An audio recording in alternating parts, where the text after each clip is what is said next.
कोई बचाने वाला भी नहीं बचा। स्टिकी बम ब्लास्ट होने की वजह से मेरी ऑलरेडी बैंड बजी पड़ी है। पता नहीं गाइस ये लोग मेरे साथ क्या करने वाले हैं। यहाँ पे तो कोई बचाने वाला भी नहीं है। ये लोग तो मेरी बैंड बजा के मानेंगे आज।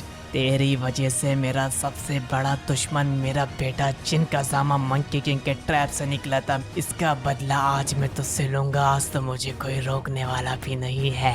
सबसे पहले तुम लोग ये बताओ कि तुम मुझे एक एक करके मारोगे या सब लोग एक साथ? एक साथ मारेंगे और इतना बुरा मारेंगे तो हिल भी नहीं पाएगा। तुम लोगों को लगता है कि तुम्हारे बोलने से मैं डर जाऊंगा, चाहे तुम मुझे तड़पा तड़पा के मारो या फिर तुम एक बार में मुझे मार दो, लेकिन ये मत भूलना कि मैं तुम लोगों से कभी भी डरने वाला नहीं हूँ। मुझे पता है मैं तुम लोगों को कभी भी नहीं हरा सकता, लेकिन इसका मतलब यह नहीं कि मैं कोशिश ना करूँ। अब भी मौका है, अगर बचना चाहता है तो हमारे सामने झुक के रहम की भीख मांग। हो सकता है कि हम तुझे छोड़ दें। लगता है मुझे दोबारा रिपीट करना पड़ेगा। मैं मर जाऊंगा लेकिन तुम्हारे सामने झुकूंगा नहीं। गाइस यहाँ पे फ्रैंकलिन को पता ही नहीं कि फ्रैंकलिन की मदद करने के लिए वो आ रहा है तो इन सब का अकेला भारी है, जो है गाइस गोजो। और गाइस थोड़ी ही देर के अंदर गोजो फ्रैंकलिन के पास पहुंच भी जाता है और फिर गाइस देखते ही देखते गोजो उन तीनों पे अटैक कर देता है। सबसे पहले guys Gojo Serbian dancing lady पे अटैक करता है, उसके बाद काजुया को मारता है, उसके बाद मंकी किंग को तो लिटरली हवा में उछाल के उसके ऊपर बहुत ज्यादा खतरनाक अटैक करता है। बट गाइस इन लोगों को मारना इतना आसान नहीं था। सबके सब लोग भाई गोजो के ऊपर टूट पड़ते हैं और ये लोग पहले से बहुत ज्यादा पावरफुल हो चुके थे। भाई गोजो को लिटरली बहुत ज्यादा बुरी तरीके से मार रहे होते हैं, क्योंकि गाइस नेमेसिस ने इन सब लोगों को जिंदा करने के साथ साथ पावर भी दे दी होती है। गाइस गोजो को लग रहा था ये लोग इतने पावरफुल नहीं होंगे, बट ये लोग बहुत ज्यादा पावरफुल थे। उसके बाद गाइस गोजो सबसे पहले इनसे थोड़ा दूर जाने लगता है ताकि वो देख सके कि आखिर इन लोगों से फाइट करी जाए तो करी कैसे जाए, क्योंकि ये लोग लिटरली बहुत ज्यादा पागलों की तरह गोजो के पीछे पड़ चुके थे। गोजो इन सबके अटैकों से बचता बचाता किसी तरीके से रोड पे आता है। गाइस यहाँ पे किसी तरीके से गोजो उन सबके सारे खतरनाक अटैक से बचता बचाता निकल जाता है और बट यहाँ पे एकदम से काजुया के उस पर अटैक करता है। पीछे से लिटरली मंकी किंग उस पर अटैक करता है। सर्बियन डांसिंग लेडी भी आ जाती है। भाई तीनों लोग एक साथ उसको मार रहे होते हैं, बट अब यहाँ पे गाइस लिटरली गोजो भी कहाँ पीछे रहने वाला था, वो अटैक करने की कोशिश करता है बट नहीं कर पाता है, क्योंकि काजुया उसको मारते मारते बहुत ज़्यादा दूर लेके जा चुका होता है। असल में गाइस ये सारे लोग गोजो को इसलिए मार पा रहे थे क्योंकि नेमेसिस ने इनको पावर दी होती है अपनी। और गाइस गोजो भी अपनी सबसे ज्यादा बेस फॉर्म के अंदर था, जिसके अंदर गाइस ज्यादा पावर नहीं थी। इस वजह से गाइस गोजो बहुत ज्यादा मुश्किल से इनसे फाइट कर पा रहा था। ये लोग गाइस इतना ज्यादा खतरनाक अटैक कर रहे थे कि आसपास का पूरा एरिया डिस्ट्रॉय हो जाता था। और भाई यहाँ पे गोजो को समझ नहीं आ रहा होता है कि आखिर इन लोगों के पास इतनी ज्यादा पावर्स कैसे आई। लेकिन गाइस वो भी गोजो था, चाहे वो अपनी बेस फॉर्म के अंदर ही हो, भाई वो लिटरली मारना स्टार्ट करता है। वो समझ जाता है इन सबकी टैक्टिक्स और इसका फॉलो करके भाई बैंड बजानी स्टार्ट करता है। सबसे पहले गाइस वो काजुया को मारता है, फिर मंकी किंग को मारता है बुरी तरीके से और उसके बाद लिटरली मंकी किंग बचने की भी कोशिश करता है, लेकिन मंकी किंग को मार ही देता है फाइनली। बट काजुया एकदम से भाई एंट्री करता है, ऐसे घुसे मारता है कि गोजो लिटरली 2 सेकंड के लिए तो पहचाने नहीं पाता कि आखिर मेरे साथ ही क्या हुआ।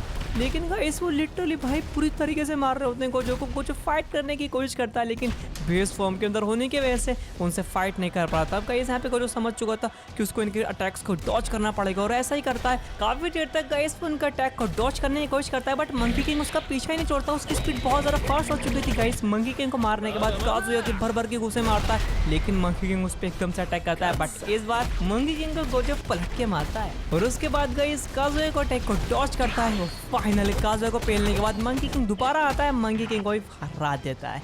यहाँ पे गाइस दोनों का एंड हो चुका था और अब बची थी सर्बियन डांसिंग लेडी और उसके पास सर्बियन डांसिंग लेडी के इतने गुस्से मारता है कि वो तो एक ही भारी में ढेर हो जाती है लिटरली। गाइस यहाँ पे Gojo, monkey king, Serbian dancing lady और काजुया को हराने के बाद आता है फ्रैंकलिन को यहाँ से बचा के लेकर जाने के लिए। बट गोजो को ऐसा नज़ारा देखने को मिलता है जिसके बारे में उसने कभी भी नहीं सोचा था।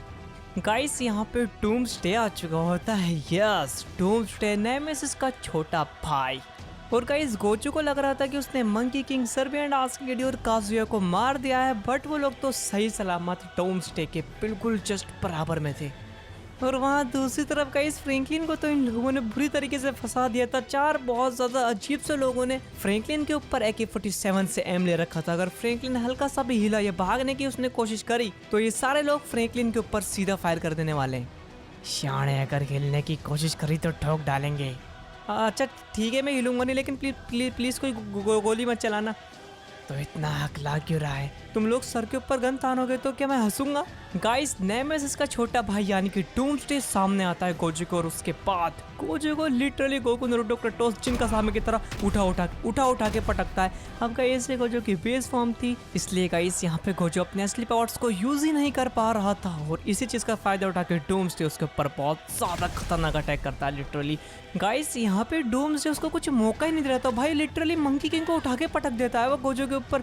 और यहाँ पे गाइस मंकी किंग को तो कुछ नहीं होता, बट गोजो के बड़ी जोर की लगी होती है और उसके बाद गाइस डूम्सडे गोजो की तरफ बढ़ने लगता है और फिर देखते देखते वो अपनी पावर्स का यूज करके उसको बहुत दूर फेंक देता है गाइस। अब गाइस यहाँ पे गोजो समझ चुका था कि जब तक वो लिटरली अपनी सारी पावर्स को अनलॉक नहीं कर लेता वो डूम्सडे नेमेसिस का कुछ भी नहीं कर सकता, इसलिए गाइस वो छुपने लगता है डूम्सडे से। बट डूम्सडे बहुत ज़्यादा चालाक था, उसे पता था कि गोजो वहाँ पे छुप रहा है, इसलिए वो उसको हर तरफ ढूंढने लगता है और थोड़ी ही देर के अंदर गाइस उसको गोजो मिल भी जाता है, फिर दोबारा उसको पटकना शुरू कर देता है। गाइस यहाँ पे गोजो समझ चुका था कि उसको अभी इनसे फाइट नहीं करनी, बट इससे पहले कि वो कुछ करता, भागने की कोशिश भी करता, अपनी पावर्स का यूज़ करके डूम्सडे उसको फंसा देता है अपनी डार्क पावर के लिक्विड के अंदर। और अब यहाँ पे गाइस गोजो जब तक नहीं निकल सकता जब तक डूम्सडे नहीं चाहता।